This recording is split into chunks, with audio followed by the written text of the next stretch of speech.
खालापुरात आपत्ती व्यवस्थापन विषयाचे एकदिवसीय प्रशिक्षण शिबिर संपन्न।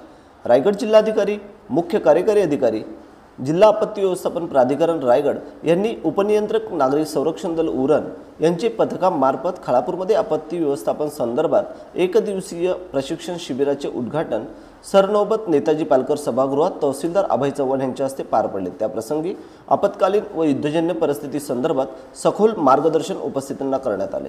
त्याप्रसंगी ह्या प्रशिक्षण शिबिरासाठी नायब तहसीलदार सुधाकर राठोड, उरण नागरिक संरक्षण दलाचे प्रशिक्षक शशिकांत शिरसाट यांसह खालापूर महसूल, खोपोली नगर परिषद, Khopoli fire brigade, police Patil, आपदा मित्र आणि सखी हेल्प फाउंडेशन आदी सामाजिक संस्थांचे सदस्य मोठ्या संख्येने उपस्थित होते।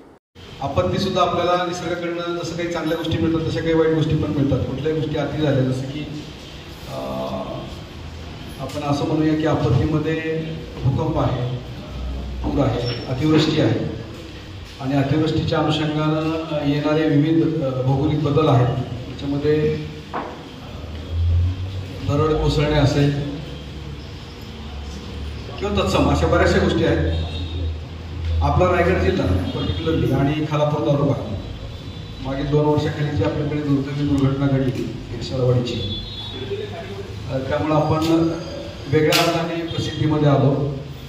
परंतु ती इष्टापत्ती अशी ठरली की त्या निमित्ताने आलेल्या आपत्तीच्या निमित्ताने आपलं संघटन कौशल्य, आपल्या विविध संस्था आणि मानवी जीवाबद्दल असलेली एक काय म्हणता येईल त्याला मानवतावादी दृष्टिकोन, ती काळजी, ती चिंता आणि ते जीव वाचवण्यासाठी केलेले आपण सर्वांनी प्रयत्न हे जगापुढे गेले आणि त्या आपत्तीतून एक असं म्हणता येईल की इरशाळवाडीला एक नवीन जीवन मिळालं, एक नवीन जीवन जगण्याची वाट मिळाली आणि त्यामध्ये सर्व तुम्ही आम्ही सगळ्यांनी प्रशासन असेल किंवा तालुक्यातील सर्व संस्था आहेत आपल्याकडे आणि या सर्वांनी अतिशय उत्कृष्टपणे काम केलं त्यावेळी आणि सर्वांच्या मदतीने एक सुंदर अशी आदर्श पुनर्वसित इरशाळवाडी आज उभी आहे हे आपण पाहतोय। होऊ नये अशी म्हणण्यापेक्षा एक दुर्घटना कधी घडत नाही। आपल्याकडे अतिवृष्टी साधारणतः 3400 ते 3500 mm पाऊस वर्षाचा पडतो। सह्याद्रीचा इकडचा भाग आपण कोकण किनारपट्टीची माणसं आहोत, कोकण विभागातली माणसं आहोत आणि डोंगरदऱ्याचा प्रदेश असल्यामुळे पडणाऱ्या पावसाचं प्रमाण आणि डोंगरदऱ्यातून वाहणारं वेगानं पाणी नदी नाल्याने ते वेगाने वाहतं, पाण्याचा वेग जास्त असतो। भौगोलिक आपण काय म्हणता येईल रचना जी बेसातयुक्त असते, महाराष्ट्राची जी हे आहे जमीन आहे ती खडकाळयुक्त वेगवेगळ्या प्रकारात आहेत, वेगवेगळे प्रस्तर त्याचे आहेत, त्याच्यामध्ये नको जायला आपण। परंतु इरशाळवाडीमध्ये आम्ही जेव्हा आता मागच्या आठवड्यामध्ये फिरलो तेव्हा असं लक्षात आलं किंवा यापूर्वी GSIने वेगवेगळे सर्वेक्षण आपल्याकडे केलेले आहेत। बराचसा भूभाग हा नागरी वस्त्यांसाठी धोकादायक सांगितलेला आहे आपल्याकडे। Class 1, class 2, class 3, class 4, class 5 पर्यंत त्याचं क्लासिफिकेशन आहे। आपण क्लास 1 आणि क्लास 2 फोकस केलं होतं आणि निसर्गाचा चमत्कार म्हणला तर इरशाळवाडी हे क्लास 1 आणि क्लास 2 कशातच नव्हतं, म्हणजे 5ही कॅटेगरीमध्ये नव्हतं, तरी तिथे दुर्घटना घडली। त्यामुळं निसर्गाने जर रुद्ररूप घेतलं तर आपली अवस्था अगदी केविलवाणी होऊन जाते। तेव्हा अशा दुर्घटनांमध्ये आपल्याकडे एकच गोष्ट राहते की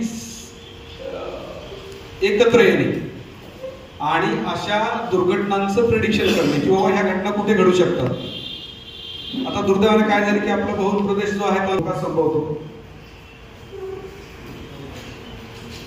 अशा दुर्घटनांमध्ये किंवा मानवनिर्मित दुर्घटनांमध्ये कशा पद्धतीने आपण काम केलं पाहिजे, तालुकास्तरीय लेवलला असेल, जिल्हाधिकारी साहेबांच्या लेवलला, कलेक्टर ऑफिसच्या लेवलला असेल किंवा गाव पातळीवरती तुम्ही आम्ही सर्वच, म्हणजे त्यामध्ये सगळे पोलीस पाटील आले, तलाठी आले, ग्रामसेवक आले, विविध संस्था आल्या, गावातली जागरूक मंडळी आली, तरुण मंडळी आली, ज्यांना कुठेतरी समाजाप्रती काहीतरी योगदान देण्याची इच्छा आहे किंवा अशा पद्धतीने वारंवार त्या निमित्ताने ऍक्टिव्ह असलेली त्या गावातील मंडळी आहेत, तालुक्यातील मंडळी आहेत, संघटना आहेत आपल्याकडे। या सगळ्यांच्या माध्यमातून आपल्याला येणाऱ्या पावसाळ्यामध्ये दुर्घटना घडू नये अशी मी देवाला प्रार्थना करतो। परंतु जर घडणार असेल तर असे भूभाग निवडून, अशा वस्त्या निवडून, असे प्रदेश निवडून त्यातले ते आयडेंटिफाय करून त्या ठिकाणी आपली यंत्रणा कशा पद्धतीने तयार असायला हवी याकरिता आमचं या प्रशिक्षणाचे सगळे हा खटाटोप आहे.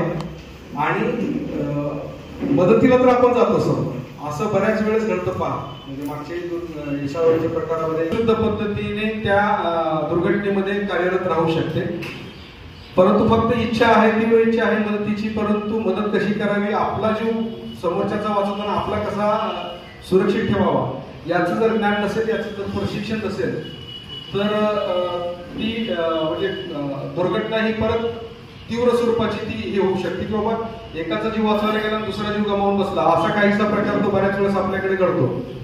त्यामध्ये प्रशिक्षण नसणे हा एक भाग आहे.